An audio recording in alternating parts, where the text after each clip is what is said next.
गांधी जी के अहिंसा सिद्धांत के अनुसार हमें अत्याचार सहन करते जाना चाहिए और शस्त्र या शारीरिक शक्ति से प्रतिकार नहीं करना चाहिए। गांधी जी की अहिंसा उस सिंह की अहिंसा है जो उस समय अहिंसा का पुजारी हो जाता है जब वो सहस्त्रों गायों को खा पीकर थक जाता है। कानपुर में गणेश शंकर विद्यार्थी को मुसलमानों ने निर्दयता से मार दिया था।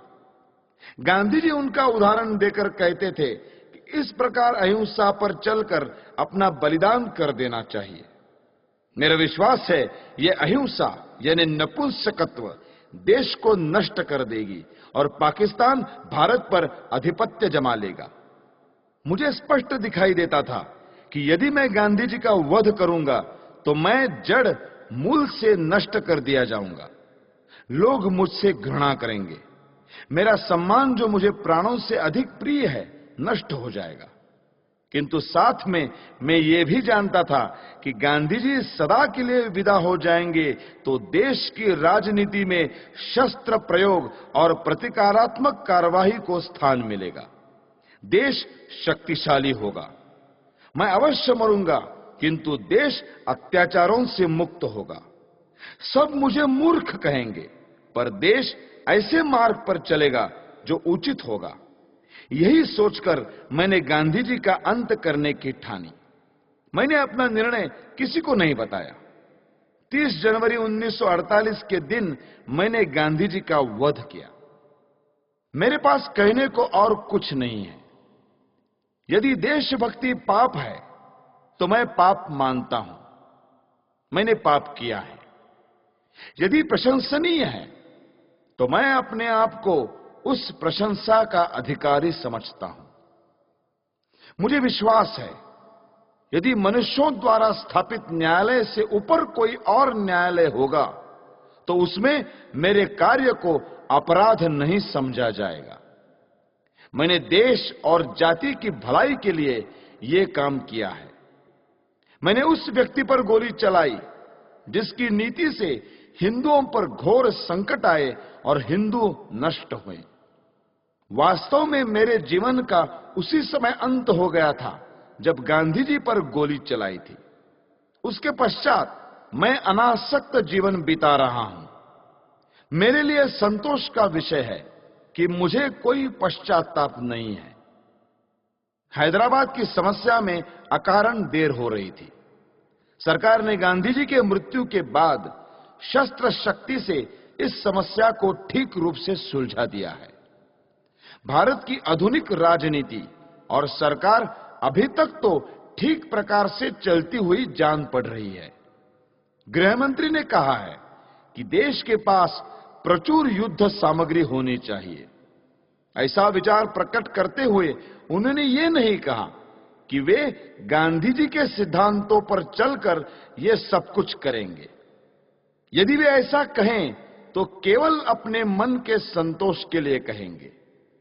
ये याद रखना चाहिए कि यदि आधुनिक शस्त्रों का प्रयोग करके ये कहा जाए कि गांधी जी के अहिंसा सिद्धांत पर चला जा रहा है तो हिटलर, मुसोलिनी, चर्चिल या रूजवेल्ट के देश रक्षा के ढंग और गांधी जी के अहिंसा सिद्धांत में कोई भेद नहीं रह जाएगा। मैं यह मानने को तैयार हूं कि गांधी जी ने देश के लिए बहुत कष्ट उठाए। उन्होंने जनता में जागृति पैदा की। उन्होंने स्वार्थवश कुछ नहीं किया। परंतु दुख यह है कि वे इतने ईमानदार नहीं थे कि अहिंसा की हार को स्वीकार कर लेते। मैंने दूसरे भारतीय देशभक्तों और नेताओं के भी चरित्र पढ़े हैं जिन्होंने गांधी जी से अधिक बलिदान किए हैं। कुछ भी हो, गांधी जी ने देश की जो सेवा की है उसके लिए मैं उनका आदर करता हूं।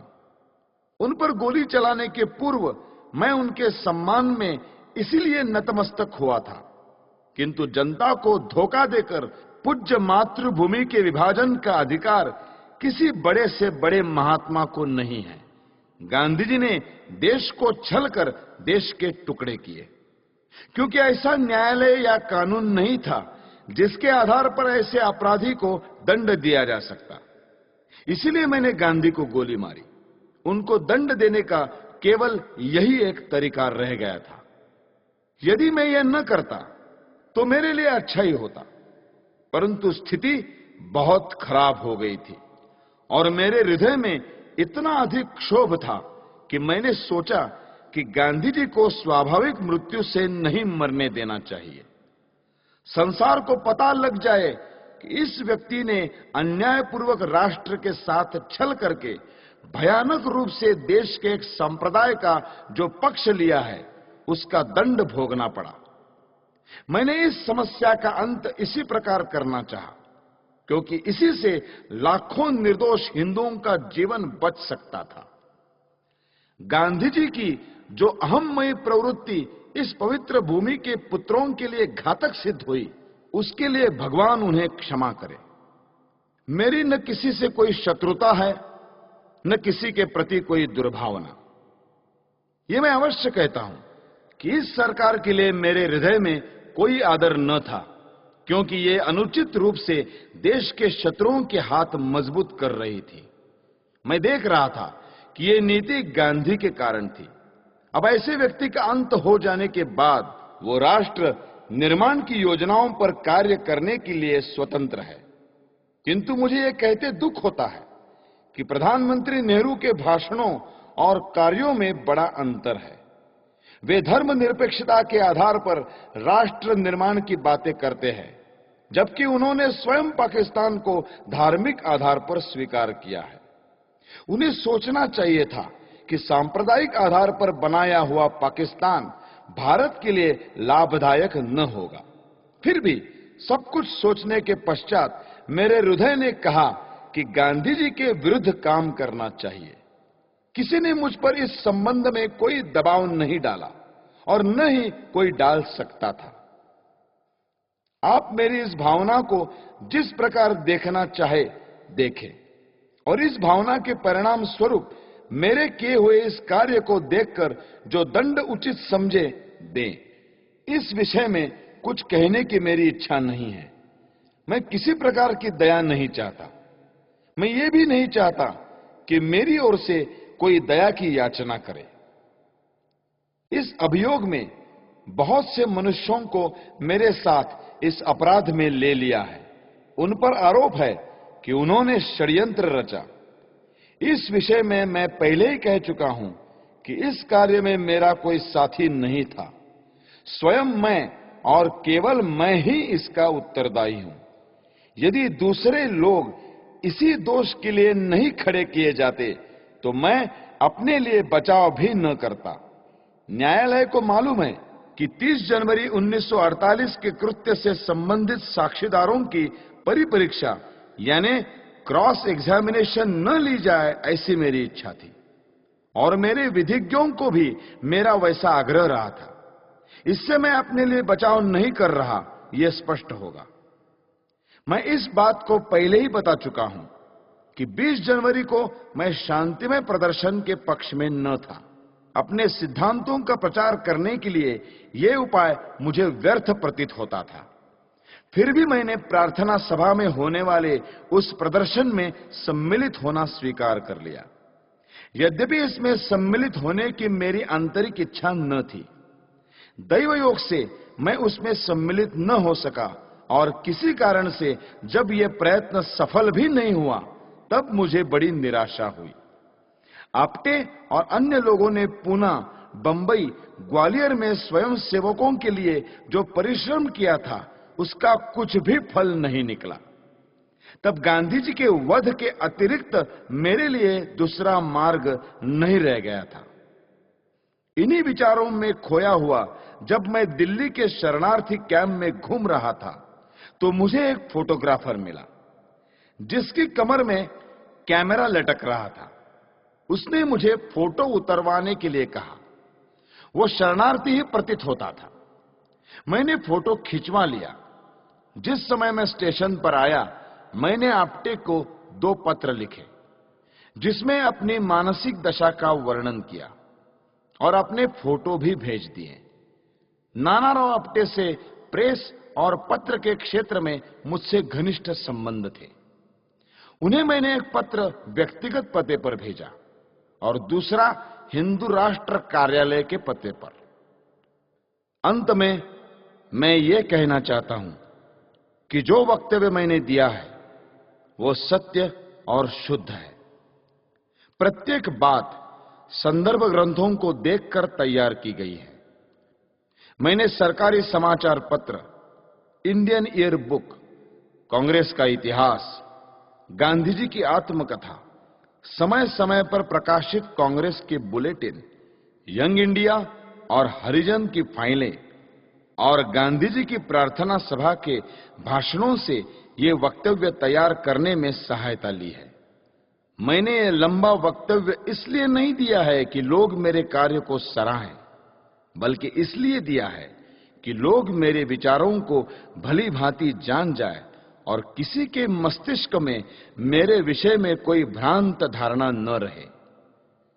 भगवान करे हमारा देश फिर अखंड हो और जनता उन विचारों का त्याग करे जो अत्याचारी के आगे झुकने की प्रेरणा देते हैं। भगवान से यही मेरी अंतिम प्रार्थना है। मेरा वक्तव्य अब समाप्त हो चुका है। आपने इसे ध्यान से सुना और सुविधाएं दी, उसके लिए मैं कृतज्ञ हूं। जिन्होंने इस बड़े अभियोग में मुझे कानूनी सहायता दी और जो पुलिस ऑफिसर इस अभियोग से संबंधित है, उनके प्रति मेरे हृदय में कोई दुर्भावना नहीं है। मैं उनके सद्व्यवहार के लिए उनका भी कृतज्ञ हूं।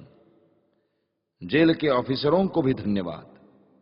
उन्होंने मेरे साथ बहुत अच्छा व्यवहार किया है। यह सत्य है कि मैंने 300-400 लोगों के बीच दिन के समय गांधी पर गोलियां चलाई। मैंने भागने का कोई प्रयत्न नहीं किया। वास्तव में भागने का विचार मेरे मस्तिष्क में आया ही नहीं। मैंने अपने ऊपर गोली चलाने का प्रयत्न भी नहीं किया। आत्मघात करने का मेरा कभी विचार न था, क्योंकि मैं अपने विचारों को खुले न्यायालय में प्रकट करना चाहता था। आलोचनाओं के बावजूद भी मैंने जो कृत्य किया, उसके नैतिक पक्ष पर मेरी आत्मा कभी विचलित नहीं हुई। मुझे किंचित भी संदेह नहीं कि भविष्य में सच्चाई और ईमानदारी से इतिहास के इस अध्याय को इतिहासकार लिखेंगे तो वे मेरे कार्यों और उसके परिणाम का सही मूल्यांकन करेंगे। अखंड भारत अमर रहे। वंदे मातरम। दिल्ली, 8 नवंबर 1948। नथुराम विनायक गोडसे। अभियुक्त क्रमांक 1।